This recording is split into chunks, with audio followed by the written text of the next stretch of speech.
Les petits détails des plus grandes séries, bienvenue dans Aviez-vous remarqué ? Une série carcérale pas comme les autres et son groupe d'actrices et d'acteurs à l'alchimie parfaite, le show Orange is the New Black aura décidément réussi à gagner nos cœurs depuis le début de sa diffusion en 2013. Une plongée dans la vie d'une prison pour femmes qui promet du drama bien sûr, mais aussi son petit lot de détails en tout genre, alors attention, spoiler. Basée sur l'expérience et le livre de Piper Kermans, qui passa plus d'1 an en prison, la série fait une petite référence à l'auteur, et ce dès le générique de début. En effet, parmi tous les visages que l'on peut voir, qui appartiennent pour l'anecdote à d'authentiques détenus, celui de Piper Kermans peut être aperçu juste là, avec ses grands yeux bleus. Notons également que les scènes extérieures du show furent tournées principalement dans un asile abandonné dans le comté de Rockland dans l'état de New York,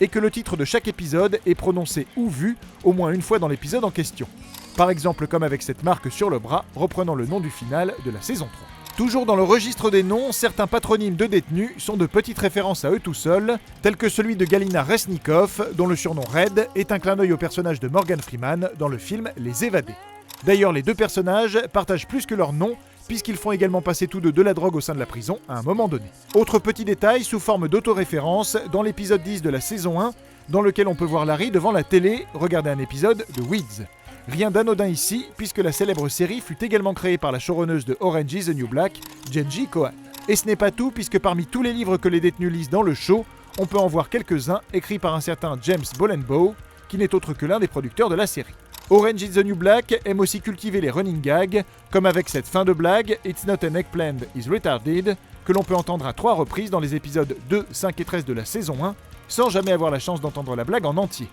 Autre blague à rallonge, avec le fait que quasiment à chaque fois que Piper se retrouve au téléphone dans la prison, elle est accompagnée d'une femme au téléphone d'à côté, pleurant toutes les larmes de son corps. On a également noté que la cicatrice visible sur le torse du personnage de Nikki, qui fut opérée du cœur dans la série, est une authentique cicatrice de l'actrice Natasha Lyonne, qui fut elle aussi opérée à cœur ouvert dans sa jeunesse,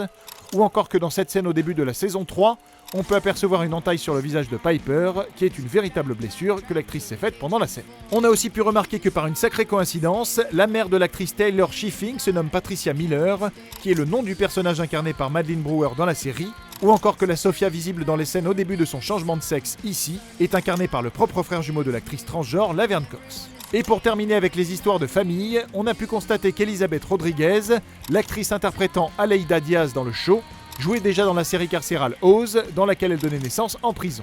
Soit exactement ce qui arrive à sa fille Daya dans Orange is the New Black. Enfin, la série fait aussi quelques petits clins d'œil à des monuments de la pop culture, comme dans le premier épisode où Larry avoue avoir tout dit à Piper, que ce soit l'histoire de la webcam ou celle du rasage pubien, 2 événements qu'a vécu son personnage de Jim dans la saga American Pie. Idem dans cette conversation entre Red et Nikki, où cette dernière dit qu'elle pensait être son Spock, une petite référence à Star Trek bien sûr, et surtout un clin d'œil au fait que l'interprète de Red, Kate Mulgrew, incarna le capitaine Catherine Janeway dans la série Star Trek Voyager, mais ça bien sûr, vous l'aviez remarqué.